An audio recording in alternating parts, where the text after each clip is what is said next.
Insurance ಬೇಕಾ? Like cinema ನೋಡ್ತಾ ಇರೋದ್ರಿಂದ ನೀವು ಯಾರದ್ದನ್ನಾರು ಪ್ರೀತಿಸಿದ್ರೆ ಅದಕ್ಕೆ ಇನ್ಶೂರೆನ್ಸ್ ಬೇಕಾ? ಆದ್ರೆ ನಂಬ್ತೀರಾ? ಈ ಸಿನಿಮಾ ಅದೇ ವಿಷಯದ ಮೇಲೆ ಇದೆ. ಒಂದ್ ಸ್ಟೋರಿ ಹೇಳೋದಾದ್ರೆ ಇದು love story. Love insurance company ಕೇಳಿದ್ರೆ ವಿಚಿತ್ರ ಅನ್ಸುತ್ತೆ ಅಲ್ವಾ? ಈ ಸಿನಿಮಾ ಒಂದು ಡಿಫ್ರೆಂಟ್ ಕಂಟೆಂಟ್ ಮೇಲೆ ಇದೆ. ಇಲ್ಲಿ ಲವ್ ಅಂದ್ರೆ ಜಸ್ಟ್ ಫೀಲಿಂಗ್ ಅಲ್ಲ, ಅದಕ್ಕೆ ಇನ್ಶೂರೆನ್ಸ್ ಕೂಡ ಕೊಡ್ತಾರೆ. ಸ್ಟೋರಿ ಕಡೆ ಹೋಗೋದಾದ್ರೆ ಹೀರೋ ಒಬ್ಬ ಕಂಪನಿ ಸ್ಟಾರ್ಟ್ ಮಾಡ್ತಾನೆ.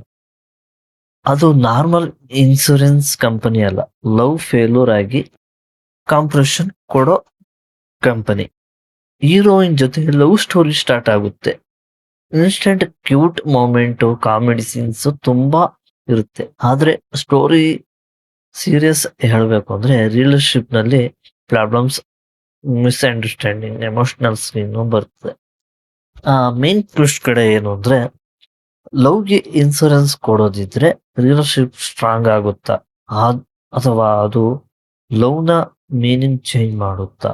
ಆಕ್ಟಿಂಗ್ ಕಡೆ ಬರೋದಾದ್ರೆ ಹೀರೋ ಡಿಫ್ರೆಂಟ್ ಪರ್ಫಾರ್ಮೆನ್ಸ್ ಕೊಡ್ತಾರೆ.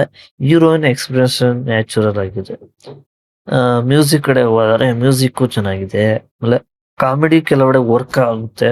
ಕಂಟೆಂಟ್ ತುಂಬಾ ಫ್ರೆಶ್ ಆಗಿದೆ. ಮೈನಸ್ ಪಾಯಿಂಟ್ ಕಡೆ ಹೋಗೋದಾದ್ರೆ ಕೆಲ ಸೀನ್ಸ್ ಸ್ಲೋಲಿ ಆಗಿ